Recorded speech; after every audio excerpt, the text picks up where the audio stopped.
Melempar pandangan jauh di sebuah sudut kampung kecil di Kecamatan Kindang, Kabupaten Bulukumba, Sulawesi Selatan, pernikahan sepasang bocah yang masih duduk di bangku sekolah menengah pertama menggemparkan seisi kampung. Dan yang lebih mengejutkan, pernikahan itu tetap dilakukan secara siri meski permohonan menikah pasangan tersebut telah ditolak kantor urusan agama setempat. Sontak, pernikahan dua bocah SMP itu pun viral di jagat maya.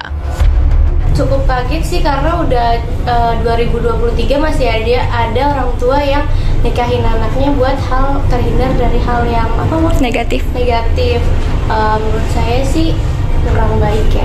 Kalau menghindarkan hal negatif sih tepat, tapi kalau misalkan menikahkan anak di bawah umur sih itu nggak tepat gimana.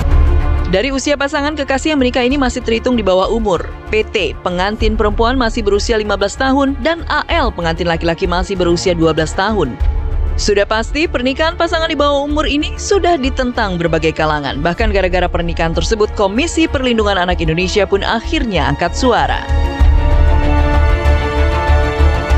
Ya, terkait kasus ini, Dinas Pemberdayaan Perempuan Perlindungan Anak sudah menemui keluarga ini ya. Di Bulukumba Pak berarti? Mencegah jangan terjadi dulu kehamilan gitu ya. Karena usia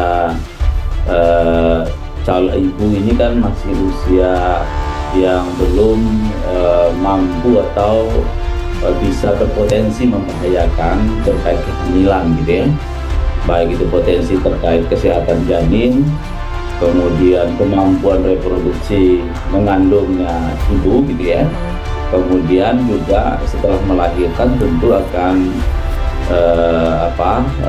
minimnya kualitas pengasuhan gitu ya.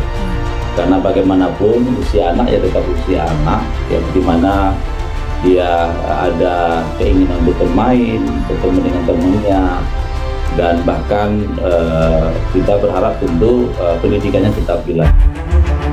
Menikah di bawah umur demi tujuan sebaik apapun tidak akan dibenarkan. Meski tujuannya untuk menghindari fitnah dan dosa, namun melihat kesanggupan dan kesiapan dari kedua pasangan yang masih terbilang remaja itu, maka sulit untuk membina rumah tangga. Tapi entah mengapa pihak keluarga tetap kekeh menikahkan pasangan demi alasan menghindari fitnah. Lantas, bagaimana pandangan Ustadz Riza melihat hal ini?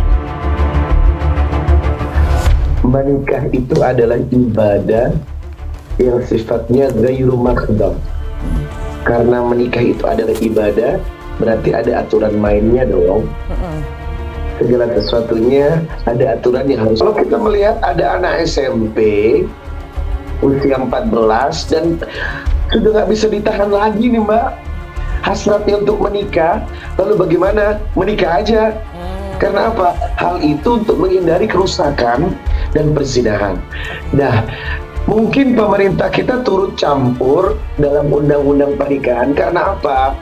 Banyak anak-anak yang masih muda tidak disiapkan mentalnya secara bagus untuk membina rumah tangga, hingga akhirnya mereka broken home, berantakan, hingga akhirnya cerai karena tidak siapnya mental. Nah, sebenarnya dalam Islam sebelum menikah itu ada kursus menikah dulu.